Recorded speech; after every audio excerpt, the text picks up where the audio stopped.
L'Algérie entame sa participation à la CAN 2024 ce lundi avec un match très attendu contre l'Angola, à 21h sur beIN Sport. 2 ans après l'énorme déception provoquée par l'élimination dès le premier tour de la Coupe d'Afrique des Nations, l'équipe d'Algérie entame la compétition. Bien évidemment, les Fennecs ne roulent pas des mécaniques, conscients qu'ils sont d'être attendus au tournant par des adversaires motivés à l'idée de décrocher le Graal.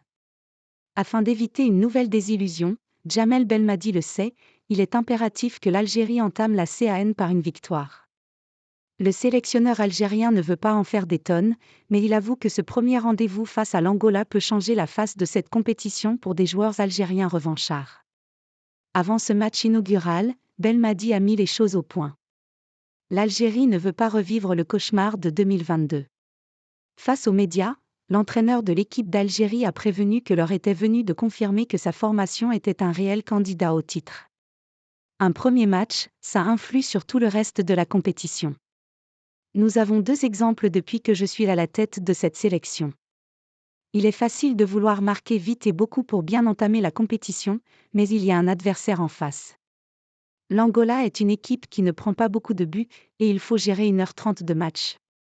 Les interrogations, c'est le lot des entraîneurs.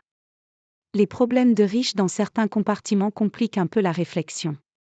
Difficile d'être sûr à 100%, même à quelques heures du match, quand on a autant de bons joueurs de choisir, avoue Djamel Belmadi, qui souhaite que son équipe prenne les 3 points afin de se faciliter la suite de la CAN. Il y a 2 ans, pour son entrée en lice, l'Algérie avait été tenue en échec par le Sierra Leone, 0-0, ce qui avait contribué à son élimination rapide.